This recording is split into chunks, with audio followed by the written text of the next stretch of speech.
ನನಗೆ ಪರಮೇಶ್ವರ್ ಅವ್ರ ಬಗ್ಗೆ ಆಗಲಿ, ರಾಜಣ್ಣವ್ರ ಬಗ್ಗೆ ಆಗಲಿ, ಗೌರಿಶಂಕರ್ ಬಗ್ಗೆ ಆಗಲಿ ನಾನು ಯಾವತ್ತೂ ವೈಯಕ್ತಿಕವಾಗಿ ಮಾತಾಡಲ್ಲ. ಯಾರ ಬಗ್ಗೆನೂ ನನಗೆ ವೈಯಕ್ತಿಕವಾಗಿ ಮಾತಾಡೋವಂಥದ್ದನ್ನು ನನ್ನ ಸಂಸ್ಕೃತಿನೂ ಅಲ್ಲ, ಸಂಸ್ಕಾರನೂ ಅಲ್ಲ. ಅದರಿಂದ ಅವರು ಇನ್ನೊಂದು ವಿಷಯವನ್ನು ಗೌರಿಶಂಕರ್ ಅವರು ಹೇಳಿದ್ದಾರೆ. ಕ್ರಿಕೆಟ್ ಸ್ಟೇಡಿಯಂ ನಿರ್ಮಾಣದಲ್ಲಿ ನನಗೆ ಲಂಚ ಸಿಕ್ಕಿಲ್ಲ ಎಂದು ನಮ್ಮ ಮೇಲೆ ಒಂದು ಆರೋಪ ಮಾಡಿದ್ದಾರೆ. ಅವರ ವಿರುದ್ಧ ನಾನು ಮಾನನಷ್ಟ ಮೊಕದ್ದಮೆ ಹೂಡ್ಬೋದು. ಈಗಾಗಲೇ 2018 ಚುನಾವಣೆಯಲ್ಲಿ ಇವರು ಅಕ್ರಮ ಎಸಗಿದ್ದಾರೆ ಅಂತೇಳಿ ಹೈಕೋರ್ಟ್ನಲ್ಲಿ ದಾವೆ ಹೂಡಿ ದಾವೆಯನ್ನು ಗೆದ್ದಿದ್ದೇನೆ. ಮತ್ತು ಸುಪ್ರೀಂ ಕೋರ್ಟಲ್ಲೂ ಆ ಕೇಸ್ ಇದೆ, ಅಲ್ಲೂ ಕೂಡ ನಾನು ಗೆಲ್ತೇನೆ. ಆದರೆ ಇದರಲ್ಲೂ ಕೂಡ ಮಾನನಷ್ಟ ಮೊಕದ್ದಮೆ ಹಾಕ್ಬೋದು. ನಾನು ಮಾನನಷ್ಟ ಮೊಕದ್ದಮೆ ಹಾಕ್ತೀನಿ ಅಂತೇಳಿ ಮಾಧ್ಯಮದ ಮುಖಾಂತರ ತಿಳಿಸ್ತಾ ಇದ್ದೇನೆ. ಯಾಕೆಂದರೆ ಇವರು ಹಿಟ್ ಆ್ಯಂಡ್ ರನ್ ಕೇಸ್ ಮಾಡ್ಕೊಂಡು ಕ್ರಿಕೆಟ್ ಸ್ಟೇಡಿಯಮ್ಮು ಅದು ಒಂದು private company, Karnataka state cricket association, ಅದರಲ್ಲಿ ಲಂಚ ಹೊಡಿತಾರೆ ಅಂತ ಅವ್ರು ಹೇಳ್ತಾರೆ ಅಂತ ಹೇಳಿದ್ರೆ ಅವ್ರಿಗೆ ಎಷ್ಟು ಮಟ್ಟಿಗೆ ಜ್ಞಾನ ಇರ್ಬೋದು, ರಾಜಕೀಯದ ಜ್ಞಾನ ಅನ್ನೋದು ನೀವೇ ಅರ್ಥ ಮಾಡ್ಕೊಳ್ಳಿ. ಕಮಿಷನ್ ಸಿಕ್ಕಿಲ್ಲ ಅಂತೇಳಿ. ಇನ್ನೊಂದು, ನಾನು ಅವರಪ್ಪ ಪೊಲೀಸ್ ಕಾನ್ಸ್ಟೇಬಲ್ ಆಗಿ ರಾಜಕೀಯಕ್ಕೆ ಬಂದವರು ಅಂತ ತಿಳ್ಕೊಂಡಿದ್ದೆ.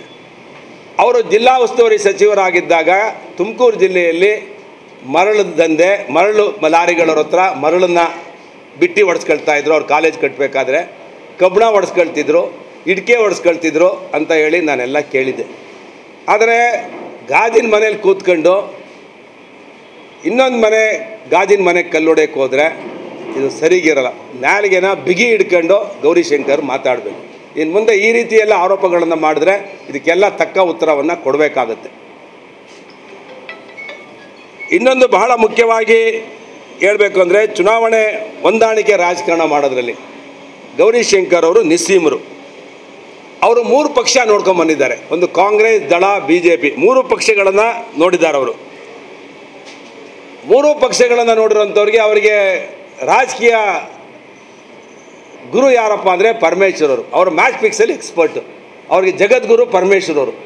ಯಾಕೆಂದರೆ 3 ಬಾರಿ ಚುನಾವಣೆಯಲ್ಲೂ ಕಾಂಗ್ರೆಸ್ ಅಭ್ಯರ್ಥಿಯನ್ನು ನನ್ನ ಮೇಲೆ ಇಲ್ಲಿ ಹಾಕಿರಲಿಲ್ಲ. ಯಾವುದೋ ನಾಮಕಾವಸ್ಥೆ ಕ್ಯಾಂಡಿಡೇಟು. ಒಂದು ಸಲ ಆಡಿಟರ್ ನಾಗರಾಜ್ ಅವರು ನನ್ನ ಮೇಲೆ ನಿಂತ್ಕೊಂಡು 2013ರಲ್ಲಿ ಬರೀ 7,000 ಓಟ್ ತಗೊಂಡ್ರು.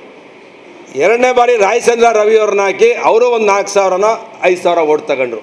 ಈ ಸಲ ನಮ್ಮ ಕಾಡ್ಗೊಲ್ಲ ಸಮಾಜದ ಷಣ್ಮುಗಪ್ಪ ಅವ್ರನ್ನ ಹಾಕಿ 3,000 ಓಟ್ ತಗೊಂಡ್ರು. ಅಂದರೆ ಯಾಕೆ ಅವರು ಪರಮೇಶ್ವರ್ ಅವ್ರ ಜೊತೆ ಸೇರ್ಕೊಳ್ತಾರೆ ಅಂದರೆ ಮ್ಯಾಚ್ ಫಿಕ್ಸಿಂಗು. ಕೊರಟಗೆರೆಯಲ್ಲಿ ಅಲ್ಲಿ ಚೆನ್ನಿಗಪ್ಪನವ್ರ ಹತ್ರ ಮ್ಯಾಚ್ ಫಿಕ್ಸ್ ಮಾಡ್ಕೊಂಡು JDS ಅಲ್ಲಿ ಅವರೆಲ್ಲ ಕಾಂಗ್ರೆಸ್ಗೆ ಕಳಿಸೋದು, ಇಲ್ಲಿ ಬಂದು ಮ್ಯಾಚ್ ಫಿಕ್ಸ್ ಮಾಡ್ಕೊಂಡು ಇಲ್ಲಿ ಎಲೆಕ್ಷನ್ ಮಾಡೋದು. ಇದರಲ್ಲಿ ಜಗದ್ಗುರುಗಳು, ಗೌರಿಶಂಕರ್ ಜಗದ್ಗುರುಗಳು ಯಾರಪ್ಪ ಅಂದರೆ ಪರಮೇಶ್ ಸಾಹೇಬರು. ಅದರಿಂದ ಅವ್ರು ಹೇಳಿದ್ದನ್ನೆಲ್ಲ ಮಾಡ್ತಾರೆ ಕೆಲವು ವಿಷಯದಲ್ಲಿ. ಅದರಿಂದ ನಾನು ಗೌರಿಶಂಕರ್ ಹತ್ರ ಪಾಠ ಕಲಿಬೇಕಾಗಿಲ್ಲ ರಾಜಕೀಯದ. 3 ಬಾರಿ ಶಾಸಕನಾಗಿರೋನು ನಾನು. ಇನ್ನೊಂದೇನೆಂದರೆ, ಪ್ರಯಾಗಿಗೆ ಹೋದಾಗ ನಾನು ಪ್ರಯಾಗ್ರಾಜ್ಗೆ ಹೋಗಿ ಪುಣ್ಯಸ್ನಾನ ಮಾಡಿ ಬಂದಿರೋದನ್ನ ಮಹನೀಯರು ಟೀಕೆ ಮಾಡಿದ್ದಾರೆ. ನಾನು ನನ್ನ ಸ್ವಂತ ಸಂಪಾದನೆ ಮಾಡೋ ದುಡ್ಡಲ್ಲಿ ನಾನು ಹೋಗಿದ್ದೇನೆ. ನಾನು ಪಾಪ ಕಳ್ಕೊಂಡಿದ್ದೀನೋ ಪುಣ್ಯ ತಂದಿದ್ದೀನೋ ಅದು ಅವ್ರಿಗೆ ಬೇಕಾಗಿಲ್ಲ. ಅವ್ರದ್ದೇ AICC ಅಧ್ಯಕ್ಷರು ಮಲ್ಲಿಕಾರ್ಜುನ್ ಖರ್ಗೆ ಅವರು ಅದ್ರ ಬಗ್ಗೆ ಟೀಕೆ ಮಾಡಿದ್ರು. ಅದ್ರ ಮೇಲೆ ಹಿಂದೂಗಳ ಮೇಲೆ ದಾಳಿ ಮಾಡಿದ್ರು. ಪದೇ ಪದೇ ಕಾಂಗ್ರೆಸ್ ಪಕ್ಷ ಹಿಂದುತ್ವದ ಮೇಲೆ, ಹಿಂದೂಗಳ ಭಾವನೆಗಳ ಮೇಲೆ ದಾಳಿ ಮಾಡುತ್ತೆ. ದಾಳಿ ಮಾಡಿದ್ಮೇಲೆ ಡೆಲ್ಲಿಯಲ್ಲಿ ಅವ್ರಿಗೆ 0ನ್ನು ಡೆಲ್ಲಿ ಜನ 0 ಸುತ್ತಿದ್ರು. 70 ಕ್ಷೇತ್ರದಲ್ಲಿ 67 ಕ್ಷೇತ್ರದಲ್ಲಿ ಕಾಂಗ್ರೆಸ್ಸು ಠೇವಣಿ ಕಳ್ಕೊಂಡಿದೆ. ಅದಾದಮೇಲೆ DK ಶಿವಕುಮಾರ್ ಅವರು ಅವರ ಶ್ರೀಮತಿಯವರು ಹೋಗಿ ಪ್ರಯಾಗ್ರಾಜ್ಗೆ ಹೋಗಿ ಗಂಗಾ ಸ್ನಾನವನ್ನು ಮಾಡಿ ಬಂದರು. ನಾನು ಅವರು ಪಾಪ ಕಳ್ಕೊಂಡ್ರು ಪುಣ್ಯ ಕಳ್ಕೊಂಡ್ರು ಅದನ್ನು ನಾನು ಹೇಳೋಕ್ಕೆ ಹೋಗಲ್ಲ. ಆದರೆ ಪದೇ ಪದೇ ನನ್ನ ವೈಯಕ್ತಿಕ ವಿಷಯಗಳನ್ನು ತಗೊಂಡು ಟೀಕೆ ಮಾಡ್ತಾರೆ. ನಾನು ಪ್ರಯಾಗ್ರಾಜ್ಗಾರು ಹೋಗ್ತೀನಿ, ಇನ್ನೊಂದು ಯಾವುದೋ ನರಸೀಪುರಕ್ಕೆ ನಾನೇ ಕರ್ಕೊಂಡು ಹೋಗ್ತೀನಿ ಅಂತ ಹೇಳಿದ್ದಾರೆ.